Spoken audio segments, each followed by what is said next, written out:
and I'm going to go type to go to Facebook Live. It takes a second for me to type. And I'm Yeah, no typing. problem. So it's Nicole Van de Star, one R, right? 1 R, yes. Oh, good. And it's pronounced D. It's Van D Star. Vandestar. All That's correct. separate words. Yep.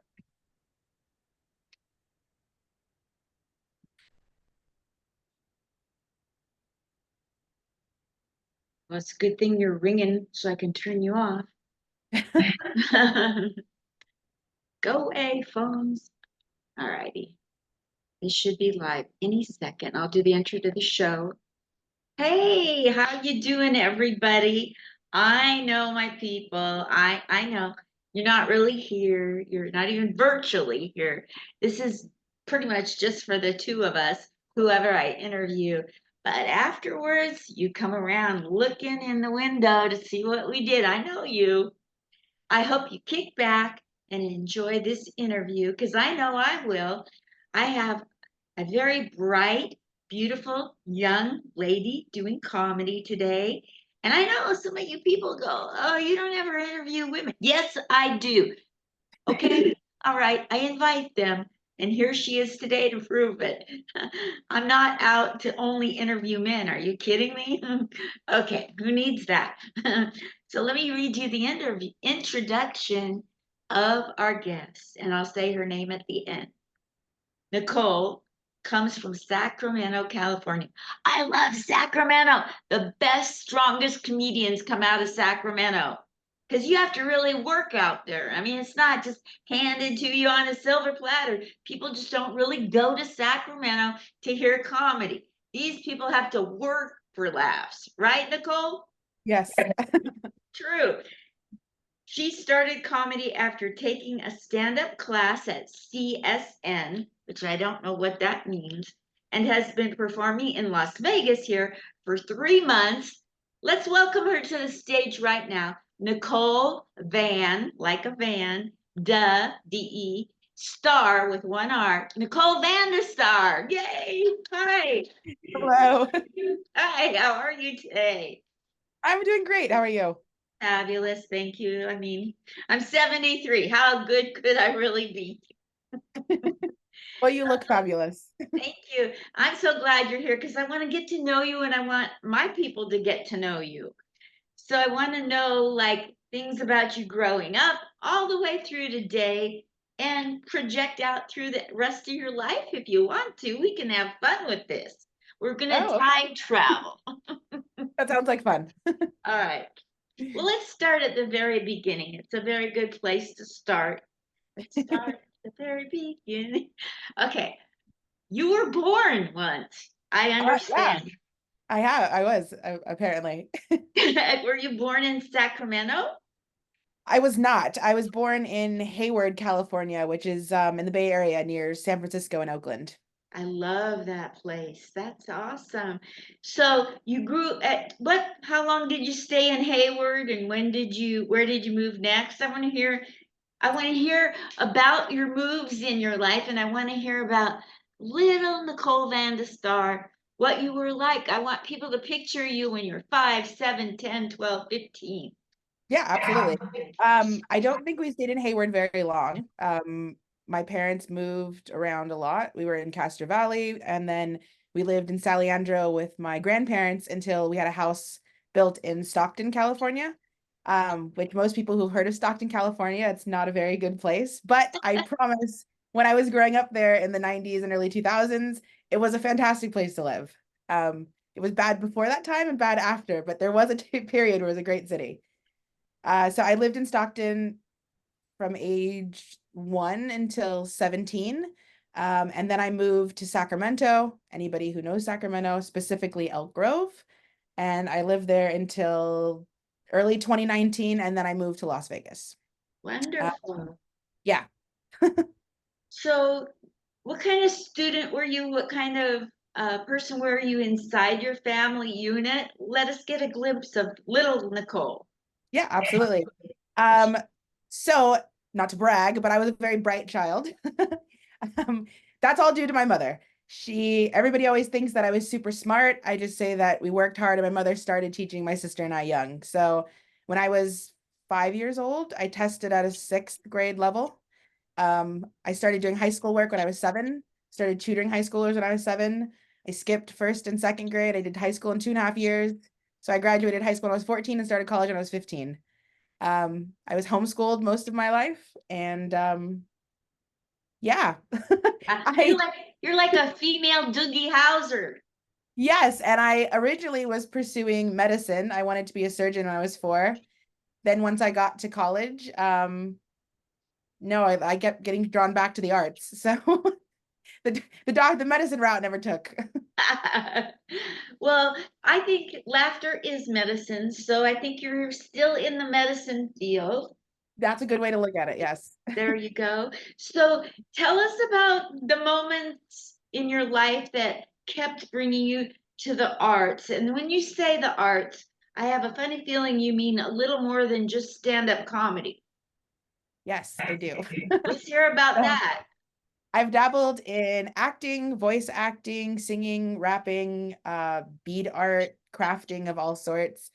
When I was less than a year old, my mother put me into modeling and acting. So from yeah, that age until about 14, I did work in San Francisco. A lot of background acting in movies, a lot of commercials, a lot of print work. I also did theater in school.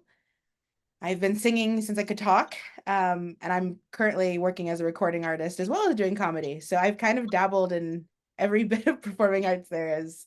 Wow. As a performing artist today, Nicole, what genre of music or genres do you dabble in today? I do a lot of jazzy and blues type singing, but with electronic music. So I'm currently in a band with my partner, and he and I produce what we call electro pop rock. So there's a lot of 80s pop influence, a lot of 90s rock, and then the electronic side of music. So it's an eclectic mix. I'd like to hear that. If you send me a link, I'll put it out there for others to hear too. I'd love to hear that. Yeah, absolutely. Very cool. So, okay, let's narrow things down a bit. Um, before we get into comedy, what all, like right after high school, what did you do before? I know you graduated from high school earlier than others. Mhm. I still haven't gotten my diploma. They were like, could you just leave? Please. But so what all did you do after high school? Is there anything, any odd jobs, any weird, stupid, scary jobs or along the way to who you are today that you've done? Oh, absolutely. Absolutely. So after high school, I spent the summer in Europe. My family used to take in a lot of foreign exchange students from age 11, I would say, 11 to 7, no, 11 to 20. Our family hosted about 19 foreign exchange students. So after graduating high school, I went and visited a few. Then I came back and started Oh, college. Um, During college is when I realized that medicine wasn't for me and I wanted to do the performing arts. So once I finished college, I've had every job under the sun. I've been a telemarketer, I worked in real estate, I worked for Apple, I worked as an assistant teacher, as a tutor, as a nanny. Um, I've done personal assisting, I worked in construction. what? Yeah. I've literally dabbled in almost everything there is. Wow, have you had a rich life or what? Yes, I have. I've been lucky. I've been able to experience a lot. Yes. And so at some point you decided medicine really wasn't your thing, but the You know. arts was. So, like, was it a wake up moment or had it been something you'd been suppressing and maybe you were just trying to please your mother to go towards medicine or like what was the catalyst that switched you? Yeah, so when I told my partner this story, he laughed because how I made this decision at such a young age. But so I come from an immigrant family. My sister and I are first generation Americans. My father's family is all from the Azores in Portugal, and they worked their butt off to get everything they have. My mother's family, she's one of five siblings, and she was the only one born here. They moved when her mother was pregnant. Also very hardworking people. So our family told us that we needed to work hard and make a lot of money to be successful in life, meaning you need to be a doctor or a lawyer, something of that caliber. So I decided when I was 4, I can't be an actor or a singer because that's not going to be supported by my family. Not that my parents were very supportive, but the extended family. So I needed to think of something serious. So that's where I got the idea of being a doctor.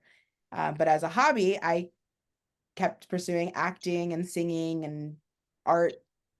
That made me happy. When I did the other stuff that I thought I was supposed to do, I wasn't happy. Wow. So when I was in my early 20s, that's kind of when I decided if I didn't take the plunge and actually actively pursue something in the performing arts, I was going to be miserable for the rest of my life. And I didn't like that idea. Yeah. I totally get it. I was a banker for 24 years and Oh, you know, wow. I was, I loved people but I was always trying to make them laugh. Hmm. So I get it. I get it a lot. So, when you started doing comedy, those extended family people, did they fall into place or are they still a little bit like, what? They're a little still like what they think it's a hobby. But my father and his fiance and my mother especially are extremely supportive. They come to every show or open mic night that I do. Really? So are Yes. they here in Vegas? They are, yes. My mother lives with me and my partner and his son. My father and his fiance are 5 minutes east of me, yeah. And my sister is 5 minutes west. So we're all in the same neighborhood. So I probably saw them at a venue when I seen you here in Vegas and didn't know that was your family. Yes, I'm sure. Super. Next time, please introduce me to them. Tell me Absolutely. about the record on the wall. We had those kind of records in the 60s. Oh, the record, that's actually just a clock. This is my partner and I's recording studio at home. So there's a lot of music paraphernalia. Got it. Is that a special record though? No, no, no. It was just something we found at a store that looked cool. So cool. I love Yeah. that. Yeah. So, okay, so now you're in comedy and you did Mhm. comedy in Sacramento and now you've moved to Las Vegas for a few months here.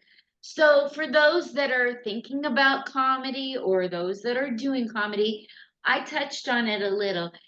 Elaborate about Sacramento versus Vegas comedy.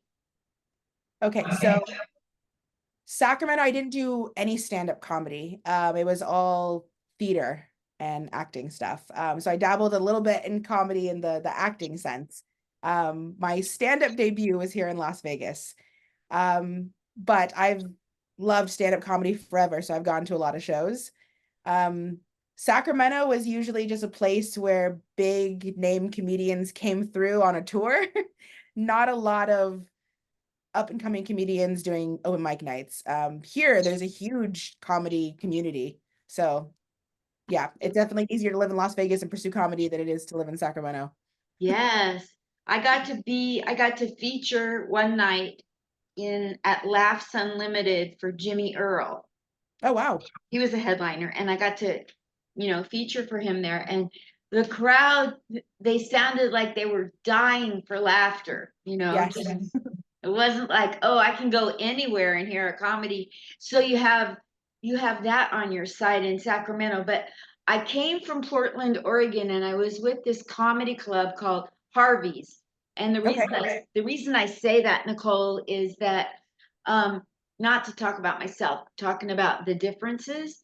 When I Hmm. was at Harvey's, anytime we had a headliner come through who was from Sacramento, they knew how to knock it out of the park. They were the best at getting the audience to die laughing through their entire set. And I always remember the strongest comedians came out of Sacramento. I guess I have a lot to look up to then. Yeah. Okay, so now we touched on your comedy, and in Vegas, the short while you've been here, how has it been going for you? It's been going really well actually. So my first open mic night ever was at Wise Guys in the Arts District, which is amazing that that's where I got to have my debut. Um, and yeah, my opening set went really, really well. I got a lot of compliments after, and it boosted my confidence. And I think the scariest part of doing it was actually just sending the email and signing up. And once I got on stage, I felt comfortable and the nerves went in the right place. So yeah, no, it's been going well. And to what degree, from 0 to 100, do you feel that acting or improv, stage presence, all of your background helped you get ahead of the curve a little bit with Oh, 100%, honestly. Yes. I try to tell young comedians coming up behind me that, not that they're stiff on stage and not that you want to come on stage and be an actor or an Mhm. actress slash a little bit of comedy. You don't want to come across like, I know somebody that says, I don't really need this. I'm an actress. Like you don't want to do that, but Oh, talk about the advantages you have from your acting or improv skills that you can really, like when you watch other comedians, can you tell if they have improv and acting ability? yes, for sure. I can too. So Yes. speak a little bit about that. Let's encourage some younger comedians to delve into, acting and improv a little bit so that they are more broad as a comedian. Oh, So absolutely. Yeah, I having any type of performing background, whether it be singing, acting, improv, being on stage, you need that practice. There's nothing else like it for comedy. Um, I suffer from stage fright, and I have since high school. I was bullied in high school, and it kind of affected my confidence, like most people. Um, and as much as I love to perform, the stage fright had hindered me for so many years. So just being able to work through it and having just experience working in multiple genres of performing arts has helped. Um, you also need to practice being yourself and being comfortable on stage, not sounding like a robot who's just regurgitating a script or reading. yeah, So, yeah, as funny as it sounds, you need a little bit of acting experience to be able to portray yourself yeah, or whatever character you're trying to portray in a comfortable manner, I guess. yeah, because in acting, you're practicing being not yourself. Yes, So that's got to be counterintuitive at some point. absolutely. So it's a Absolutely. Sometimes. relearning curve, right? Mhm. Yep. Wow. And they say every year I talk to comedians that are further ahead than me, and like when I first started, they said, "Oh, 5 years, that's when you first start getting to know, get comfortable." Mhm. And then you're in 5 years and they go, "Oh no, the magical year is 10. This year I'm in 10 years and now one of my buddies is saying it's 11 years. It's never 11 years. going. When is it? But at some point you can bring who you really are at the bus stop, at the restaurant, in line at the store, when you make people laugh. You can bring that who you really are on stage Mhm. and and incorporate a persona of some kind that you want to be or that is an exaggeration of who you are. That all comes together around year 10 or 11 or 12, whatever it is. So to what degree do you think that acting, improv, stage performing can escalate that, make it faster? Hmm. Is that too much to ask of you? Because I'm just curious. No, no, no, it's not too much to ask at all. I've never thought of it that way. Because yes, I've heard from comedians as well, the 5, 10, 20 year plus actually get it because you have to find your groove.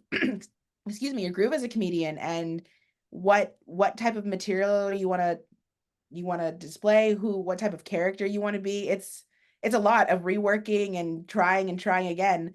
Um, I guess maybe the acting part would just help in with not being afraid to dive into different types of characters. Or the thing about comedy that I found, it's extremely vulnerable. Like it's more vulnerable to me than singing or acting because well, for the most part, you're doing your own material and you're displaying who you are on a deeper level, and that's scary. So if you can get comfortable, I guess, trying new things and not being afraid of that, that's where the acting can help. Wow, I like that.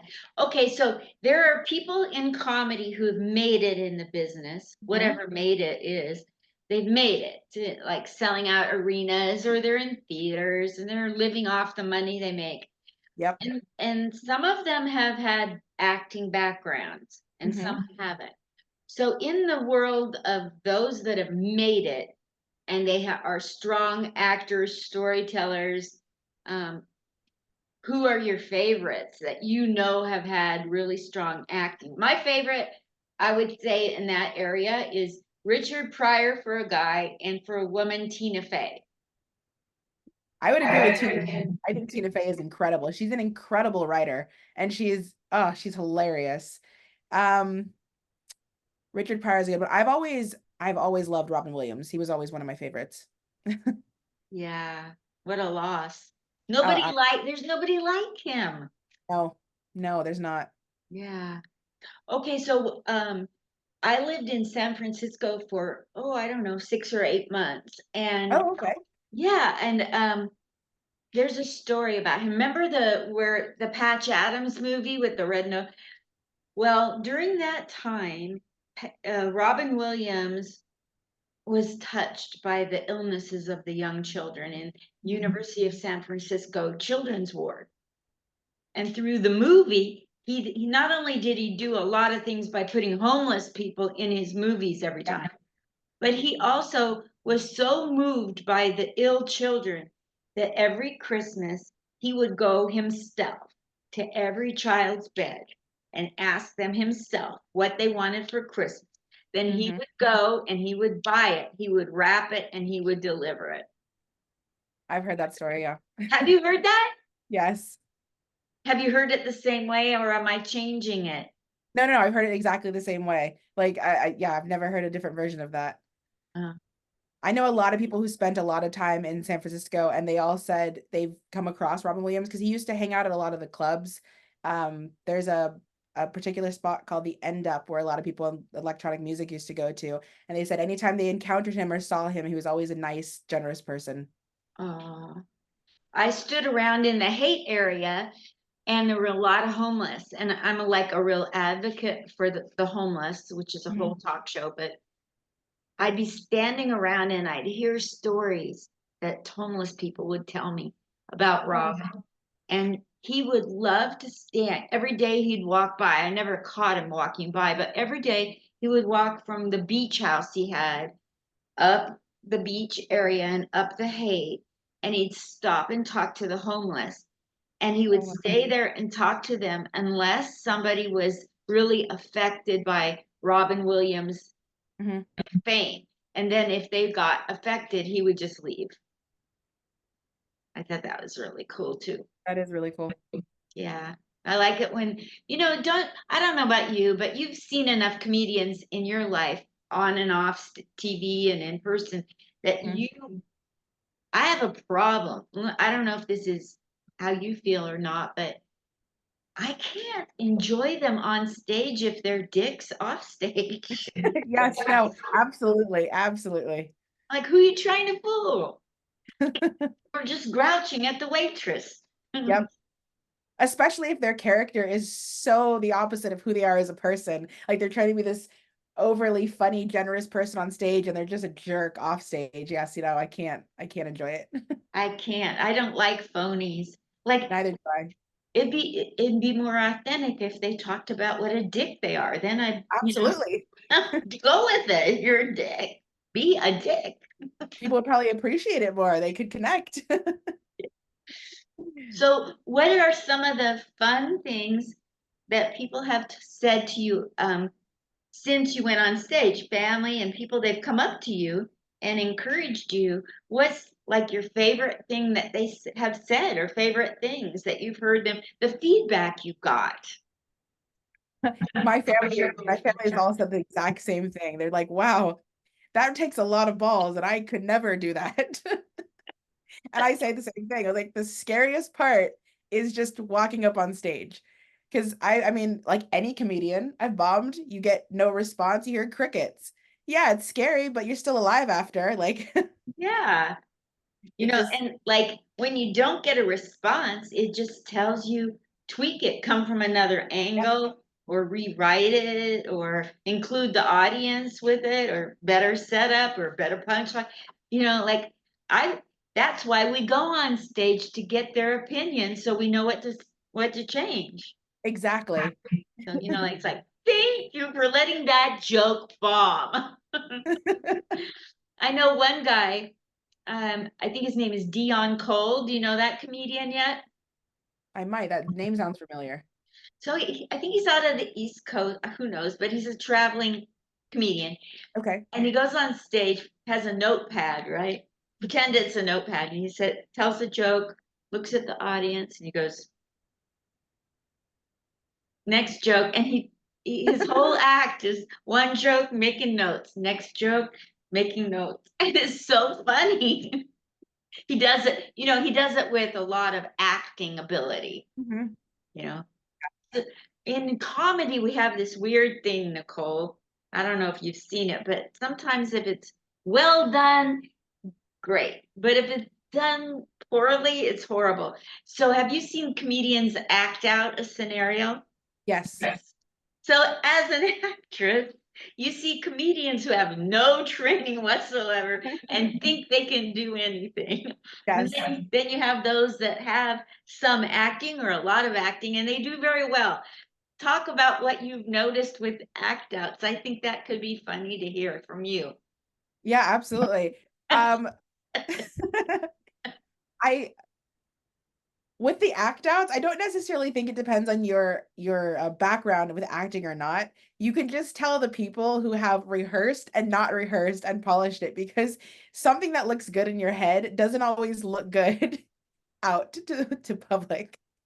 Um, I've done that same thing. I used to do this whole, oh, I don't need to rehearse it. It'll come to me on the day of, and then you do something and it does not translate how you thought it would. So I guess having an acting background would give you that foresight sooner that you may think maybe I should rehearse this. Um, but yeah, I think that's the most important thing, whether or not you've prepared it for an audience. Yeah, you do like, okay, here's the question, and this comes from the bottom of my heart. I am horrible at act outs. Like, number one, people keep pushing me to do act outs, and I've never been trained. People Mhm. go, just act it out. Like, what? With voices, like, what? The most I can do is like walk across I talk about how I used to I'm from Portland, Oregon, and I grew up over on this side, and I'll stand on this edge of the stage, and I'll go, and I used to have to, and I'm walking across stage, I have to take a very slow trolley. I'm just eating up time. That's all I'm doing. Just to take clear over here to shoplift. Like I don't know how to do an act. I'm a comedian. Leave me alone with the act outs and crowd work. I don't know about you. There's act outs and incorporating the crowd in your jokes. It's Oh, like I know. I just want to dump information and have them laugh. I don't want to incorporate them. I understand. I'm exactly the same way. Oh, I'm thinking of if an audience member tries to heckle me and I have to respond, I hope it's not some stupid response like, and I'm rubber, you're glue. Like I some people are so good with crowd work, and it's like I have no idea how you even begin to train for that. Oh, good, good. One time I got heckled this last week in a show when I was in a show, and uh, I just, like blah blah blah, and somebody says something, and I go, yeah, exactly. I didn't know what they said. I just say, yeah, exactly. Nobody heard him, so what the heck. And he's like, exactly, and he just shut up. And then I was doing the mic on Wednesday down on the Wise Guys down on the south end of town, and I just barely started my entire 3-minute set. Hmm. And these two comics stood up and started videotaping me. And like a couple schmucks that they're new comics, like a couple Uh, schmucks that they were, when they turned on their camera, their light came on. So it oh gave it away God. that they were really, and I go, am I getting the light already? Jeez. That's a good response, though. That's perfect.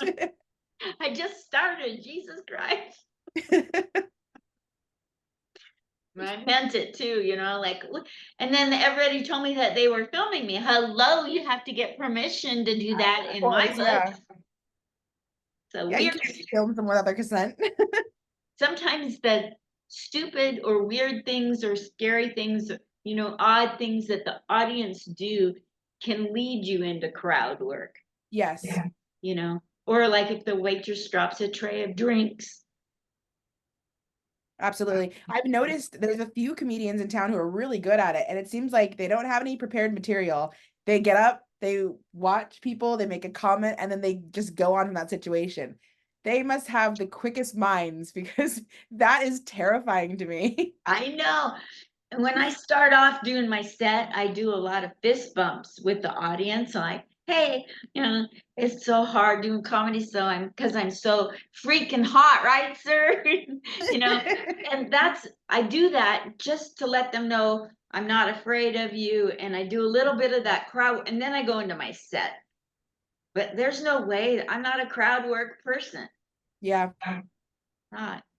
So, what do you think your strength inside of comedy will be? Storytelling, act out, voices. What do you see that you like? Oh yeah, I could do that easily. Storytelling for sure. I've been working on the voices and the act outs, and the problem is I can't stop laughing at my own material when I do that because I'm still at the point where I think I look like an idiot or making a fool of myself. So maybe after a bit more practice and getting over that part, that might be better. But storytelling right now is my strong suit. I love that. I love storytelling. You know, comedy goes through phases, like Hmm. in the Poconos and back in the day in the 30s out in Eastern New York. It used to be set up, punch.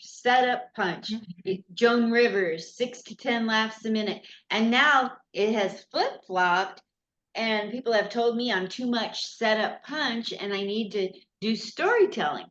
Oh, So I took a class. It cost me $450, how to take jokes and put them into stories. And so now I can tell a story that's got my jokes in it. oh wow. Okay. It's so weird, like I didn't know what people were saying, like storytelling. I'm not a storyteller, but it feels less like I'm talking at the audience and more Mhm. like it feels better. Yeah, I get what you're saying. It makes the flow a little better, and I think it helps the audience feel like they're in on something. Yes, yes. I like some of the storytellers we have in the Vegas community. Even some of the new ones, they're just natural storytellers. So Hmm. next time I'm out and I see you on stage, I'll be looking at you from the perspective of your storytelling. Oh, cool. Yeah, I can't wait to hear that. Yeah. Well, we've chatted a lot, and so we're getting down near the end where you get to plug what you're doing in your socials. But before you do that, would you mind telling people anything you want to tell new comedians, established comedians, club owners, bookers, audience people that never have gone to comedy yet, audiences that have gone and they're stuck in the I'm offended scenario, anything you want to tell or talk about, or even just jokes. Absolutely. Yeah, so stuck out for me was you said people who get offended don't go to a comedy show with any predispositions. It's jokes. It is jokes. If someone is clearly trying to offend you, you'll know. And I've personally never seen that happen. Most people are just trying to laugh, and life is funny. We have to laugh, otherwise we'll cry. Like there's humor in everything. Don't be offended. Stereotypes exist for a reason. Yes. I come from the era where, like, if you were Native American, you didn't make fun of Chinese people. You made Hmm. fun of your own people. But now everybody's making fun of everybody. Yep. And that's a hard thing for, I think, baby boomers, because that's like counterintuitive to what we we were bullies, don't get me wrong, but when it came to comedy, that's not what we did. In real life, we were bastards, but anyway, so tell people where you're going to be. Do you want to tell some jokes while you hear a couple of your fun jokes that, or try a joke or anything, or just tell people your socials? I can try. See, so my problem is if I'm put on the spot, I mess it up. A friend asked me to do one of my jokes and I messed it up so badly. He's like, hmm, okay, well, hope it goes better next time. That's So funny. That's funny for stand up. it really was. I was laughing at my own jokes, and the four people I did in front of, crickets. So I mean, at least I made myself laugh. If you're having fun, that's half of the battle. Oh, absolutely. Honestly, that is some of my favorite is watching comedians go up there and laugh at their own jokes. Even if I don't find it funny, just the fact that you're enjoying yourself is the best thing. Some comedians are annoying when they laugh at their own material because it's kind of like Yes. a defensive thing. Like you didn't laugh at it, I'm gonna laugh and that'll make you laugh. Like no, it doesn't No, work yeah. that way. No, absolutely. There's a difference. It's just when there's genuine joy in their story or just Yes, something they really truly find funny. yes, I love that. Yep. I love that. So, you probably don't want to do a joke or a story or try to make something funny on the spot, correct? Um, maybe not. Okay, good. All right. I like the honesty. So tell us where to find you. We would like to help you and your socials climb. So I'll be putting this out everywhere and like to know where all the we can find everywhere, everywhere. Yeah, absolutely. So I'm not a big social media person, so there's not that many places. I am on Facebook. You can find me Nicole Vandy Star.